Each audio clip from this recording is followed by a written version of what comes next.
Welcome to the Lesbian Romantic Podcast. This is Waking Up is Easy, Part 25. It was Pot. The guy behind the wheel driving the car in which Usha was found. He was arrested while having pot in his pocket at a music festival as a teenager. Now, I am not a fan of pot. That's just me.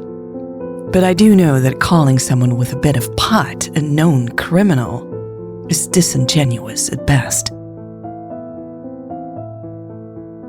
The fact about the pot didn't break until a few days later, when everyone had moved on. No one looked back to correct the record. Not really. Some media like to blow things out of proportion, but they rarely come back to clean up the mess they make. Because of association with I'm doing air quotes here, known criminal, Usha was now quickly assumed to be a criminal too. I can confirm here, once more, that Usha does not have a criminal record. Not now and not in her past under any different name or identity. I guess people like to see what they want to find. You see what you are. So, what do you find? What do you see when you watch the news? When you read the latest trending post on this or that platform? When you listen to this podcast? What do you find here? And what does it say about you? A thorny question, I know. It is the question I wish these sensationalists had asked themselves before publishing all this nonsense about Usha. Don't worry, I ask myself that question too. I'll even share my answer. In myself, right now, I see anger, suspicion, some self-righteousness, and a lot of disappointment. It's easy to see where I got all that from.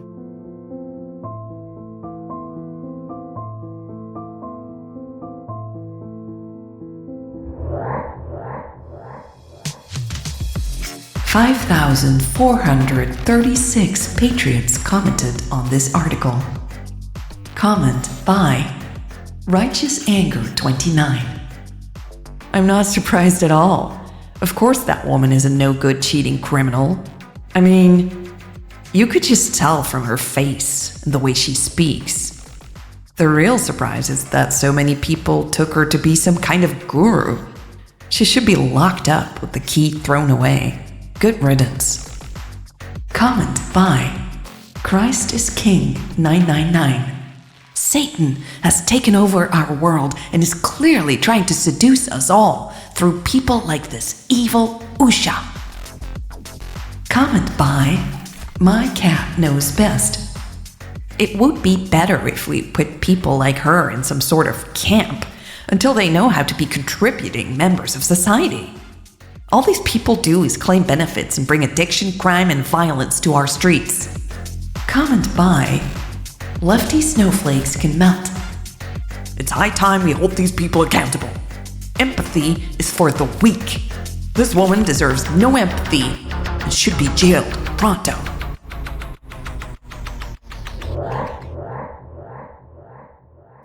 Okay, so the movie again. Yes, the movie again.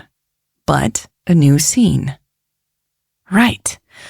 The one where we find out that my name used to be Casey. Yes. And that you were hanging out with criminals. Still fresh for you, I see. Of course it is. I don't see why it is not still hurtful for you. They lied about you. It never really troubled me, remember? Yes, I remember. Okay.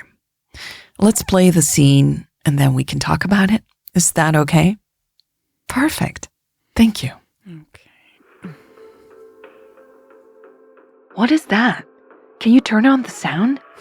Is that about you? Are they playing part of the speech again? No. Her name is Casey Martin. According to new reporting, we have not yet been able to confirm independently. Casey? Is that what they call me? I don't know. Should we turn off the TV? I'm not sure this is... Now, according to this new report, Casey Martin is a divorcee and was traveling with well-known local criminal when she ended up in the car crash that put her in a coma. Again, we cannot confirm that reporting at this time. Really? Why are they spreading these rumors if they can't? Would it make a difference to you? Yes. I want them to be reporters, not just gossip spreading. No. I mean, would you walk away if I were a criminal too? What? Why do you think you are a criminal? Nothing, Katie. I would understand. It would have a lot of implications. The police are still looking into me right now. We've talked about this, right? I promised you I am here to stay. You didn't know what you were getting yourself into. Does anyone ever?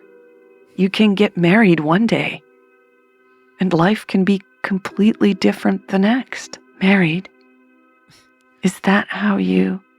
Okay, let's stop the movie. This is where it gets too cringy. I thought the whole movie was cringy. That it is. The spirit of this scene so far was okay, though. Yes, it is. We found out about my previous identity on cable TV at the second hotel, I think. I don't remember. I do remember that it was Audrey who texted me to turn on the TV. Ah, yes. She hadn't given up on you. They didn't include that in the movie. Luckily, it had been hard enough on her already. She was worried about me, very worried. And she too had lost a lot at that point. She couldn't even go home because your house was being watched by all these people. Because of us. Yeah, the impact was huge on everyone who knows us. And it is again now. It is. And then there is your old family. Yes, my biological relatives. Although you apparently were estranged from them before your accident. That's what people told me, yes. Okay, just to make sure we really get into the exact moment when you found out what your identity used to be. How did you feel when you heard all that on TV? Like I said before, mostly, it didn't matter to me. I knew I had changed so much. I felt comfortable that whatever I had done in my old life, I could make amends. If not with the people I hurt, then with, I don't know, the universe. I didn't know if you would or could feel that way, though. Or better, perhaps, I didn't know how much of it you would be willing to bear. I mean, you had already gone through so much in just a few days. In a way, you had lost a lot more than I did. Did you think I would run and hide again? Go into some sort of freeze mode? That makes it sound like I didn't give you enough credit. I trusted you. I did. I do. But I also would have understood if you didn't want to live the life that we now lead. It is a very difficult life. I would have understood if you wanted to try to at least hide from it all and be forgotten again by the mob. And here I am, making it worse with this podcast. Yes, here we are again.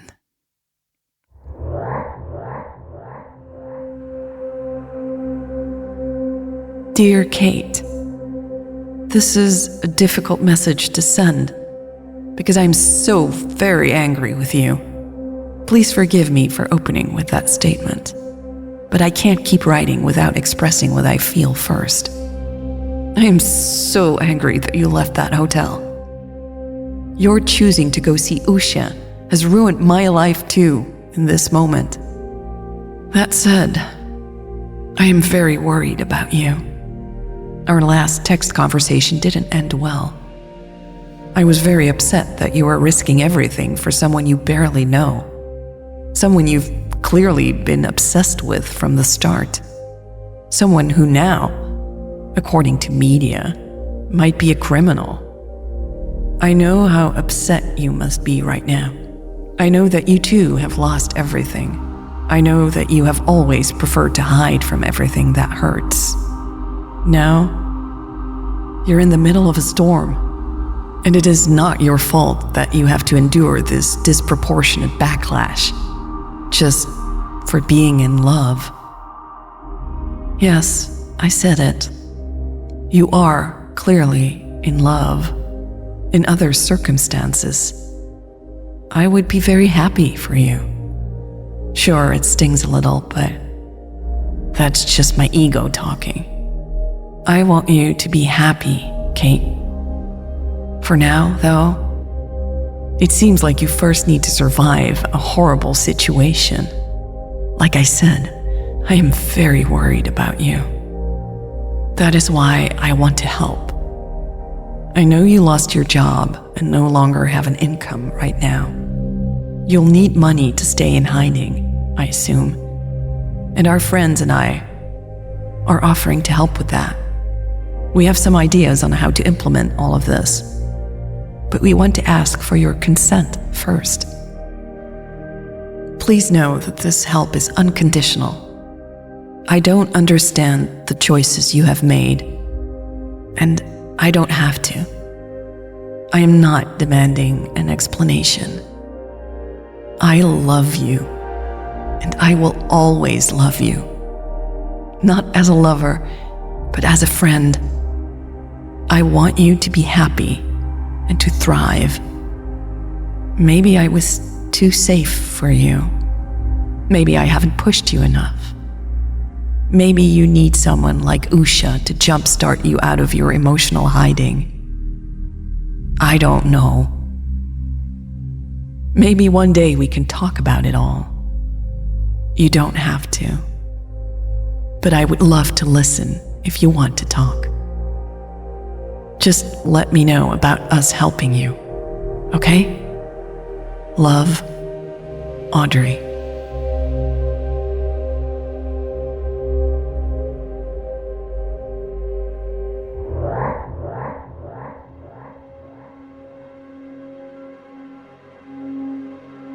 Coming back to my earlier analysis of what I see, I don't just see hatred, greed, and so on in the world. I also see love. I see self-sacrifice and hope against all odds. I see forgiveness. I see vulnerability. I see bravery. I see courage. I see so much in our world choosing life again and again and again. Even now, I choose to find love and hope in the things I can see. Preferably, I get them right under my nose all the time, or in my face, or, well, you get the picture. I know I need to see it, so I too can become it. Become more of it. Because you are what you see. See how I flipped that? It's true though. You become what you feed yourself with, and you look for what you already are. It's a bit of a chicken and egg thing, I guess. I was already aware of this as a therapist, of course, but Usha made me wake up to it even more. Usha, and yes, Audrey. Some of you, maybe most of you, will pity her. Maybe you think she enables me, or that I am toxic and that she should get away from me. I get that. I do. And she could have walked away. That's what any self-help book would have advised her to do. By not doing that, by doing the exact opposite, Audrey, too, changed me. Because Audrey has been incredible. I hurt her so much, and still she chose to see the good in me. She always has. I am very fortunate to have met her. I am very fortunate that she still sees the best in me, despite my cowardly behavior during and after our relationship. Maybe it is time, for the first time, that I too confess to my mistakes of the past. Remember how I upped and left my clients to go live with Audrey? Most people just assume I was careless and selfish, which I was, but there was more to it. And people, well, they made up most of what was reported. Maybe it is time I share my story. Maybe it is time to share who I was in a past life, before Audrey.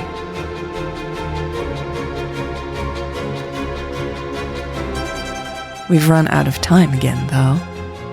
Luckily, there's always our next episode. Okay, see you then, dear listener.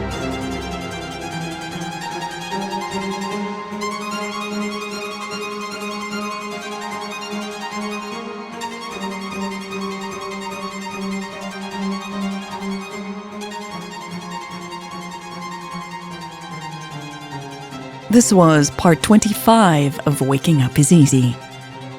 This podcast has thousands of listeners around the globe, and that has always been my dream, to reach people across the globe. But it wouldn't be able to survive and reach all those people if not for a few people who support the podcast.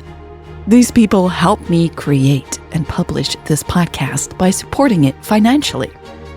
If you appreciate this podcast and you would like to, see it survive for just a bit longer, please consider sending a one-time gift today or becoming a subscriber on Patreon. A one-time gift helps keep this podcast in the air for everyone, and a monthly subscription gets you some perks like early access to episodes, and it gives me somewhat of an idea that I will be able to make it the next couple of months, say. So, if you too want to pitch in and keep this podcast going, go to lesbianromantic.com/support.